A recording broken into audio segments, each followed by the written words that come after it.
Olá, pessoas queridas. Hoje eu gostaria de falar sobre a sobrecarga mental e de trabalho das mulheres. Para isso, vou falar sobre cultura da auto-performance e sobre o androcentrismo.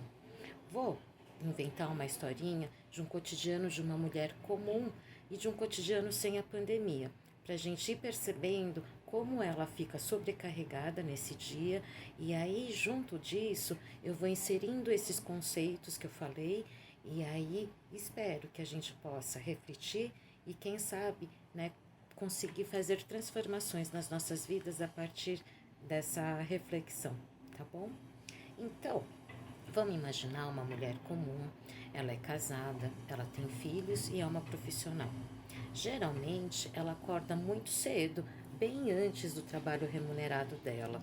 Então, ela acorda, vai lavar a louça que ficou do dia anterior, muitas vezes já vai preparar o almoço, depois disso faz o café dela, das crianças, do marido, toma um banho rápido e vai acordar as crianças. Assim que ela acorda as crianças, vira uma bagunça. E aí já torna aquela correria para que ela possa entrar no trabalho dela a tempo e levar as crianças a tempo na escola também. Então essa, né, é a saga matinal dela. Quando ela chega no trabalho, aí ela precisa lidar com as questões das relações dela com o chefe ou com a chefa dela. Se essa relação for permeada por abuso de poder ou por abuso moral, por exemplo, daí vai demandar muito mais energia e muito mais força dela também. Ela vai ter que lidar com as relações com os colegas, ela vai preparar e fazer reuniões, ela vai ligar e conversar com clientes, ela também vai resolver problemas que vão acontecendo durante o dia, ela vai ter que bater metas, a empresa ela vai exigir, né, e cada vez mais as empresas exigem que seus trabalhadores eles batam as metas, e ela também vai acabar se exigindo muito, porque afinal ela quer ser uma ótima profissional. Então, ela passa de 8 a 9 horas do dia dela lidando com as questões do trabalho. E quando ela chega em casa, ela vai cuidar dos filhos dela, muitas vezes ela vai ajudar eles a fazer a lição de casa. Nesse meio tempo, ela vai preparando a janta e também, de repente, ela já começa a lavar a roupa também. E de repente, ela se vê com 3 tarefas ao mesmo tempo. Aí ela conseguiu fazer tudo isso e ela vai falar assim: eu vou tomar um banho, meu esperado banho. Tá, eu quero que vocês prestem atenção nessa cena, porque depois eu vou retomar essa cena de novo. Então, ela vai lá, vai tomar banho e ela percebe que não tem sabonete. Então, ela vai até a despensa da casa e percebe que não tem o sabão em pó lá.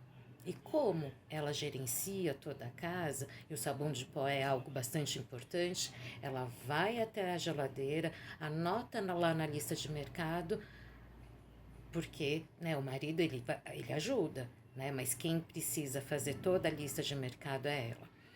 Aí ela vai passar pela sala, vê um monte de brinquedo, ela sai recolhendo tudo até que ela consegue chegar no banheiro. E vai conseguir tomar o banho dela? Não sei não. Porque aí, quando ela começa a tomar o sagrado banho dela, que ela vai ficar sozinha um pouco, aí de repente aparece um filhote que quer atenção, aí o outro filhote também quer também a atenção dela, aparecem os cachorros e de repente o marido também tá, e de repente ela tá com 4 seres ali com ela dentro do banheiro. Então, essa é mais ou menos, né, um cotidiano de uma mulher comum e de um dia, né, que nem teve tantos sobressaltos.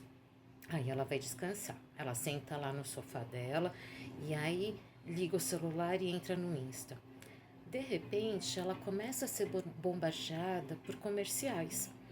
E, né, um dia eu peguei um desses comerciais que era assim, uma mulher, ela dizia: olá, eu sou uma mulher, eu sou casada, eu sou profissional, eu tenho filha, eu faço pós-graduação e depois que eu descobri esse pacote de exercícios de 15 minutos diários, agora eu tenho o corpo perfeito.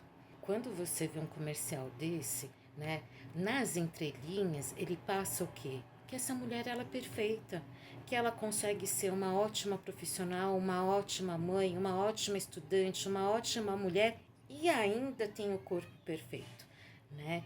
E essa é a cultura da auto-performance, né? Você ser perfeito em todas as instâncias, e aí quando você olha para um comercial desses, você começa a se sentir pequenininha, né? A autoestima vai lá diminuindo, porque você acha, meu, né? Ela consegue tudo isso, eu acho que eu não consigo, né?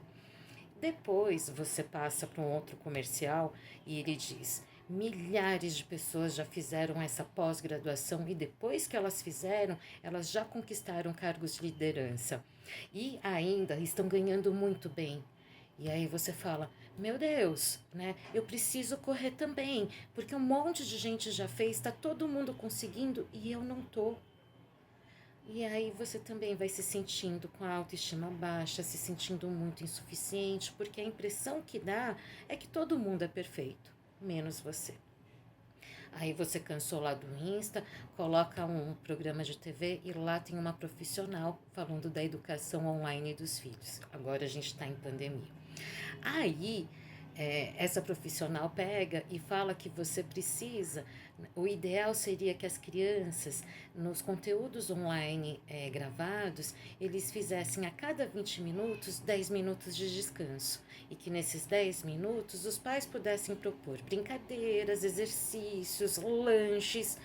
E aí você pega e fala: meu Deus, eu sou uma péssima mãe também, porque eu não vou conseguir nunca, né, ficar parando a cada 20 minutos, né, para programar alguma atividade com meu outro filho. Eu também tenho que trabalhar, né? Eu tô em home office e eu tô trabalhando. E aí parar a cada 20 minutos, não dá. Eu sou uma péssima mãe.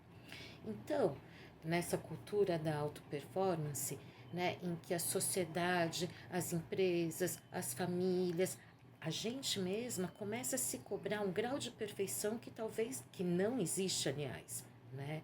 Parece que nós somos máquinas, ou que nós somos heroínas, ou que nós somos deusas, quando a gente exige essa alta performance e essa perfeição toda. Ninguém consegue isso. Nos comerciais parece muito fácil, porque esses profissionais, eles isolam o tema que eles trabalham, né, e esquecem da complexidade que é o nosso cotidiano, que é a nossa vida. Então, quando eles isolam o tema, fica muito fácil. Mas será que dá para fazer tudo ao mesmo tempo e ser perfeito em todas as instâncias da nossa vida? Não dá.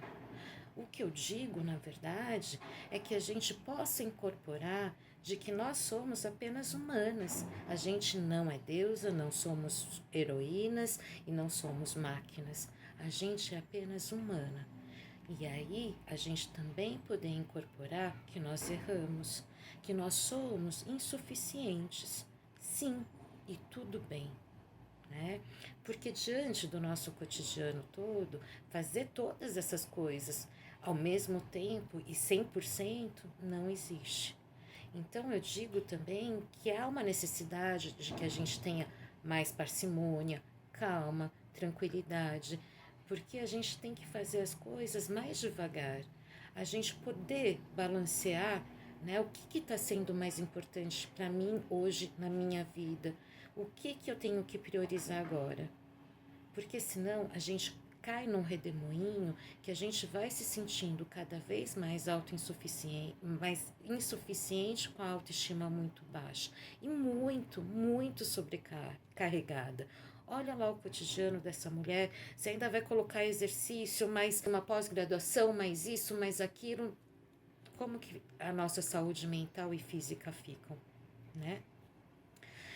Agora, tem uma outra questão que é a do androcentrismo, que o conceito ele diz mais ou menos isso, de que o mundo gira em torno dos homens, como se o mundo girasse em torno do umbigo dos homens.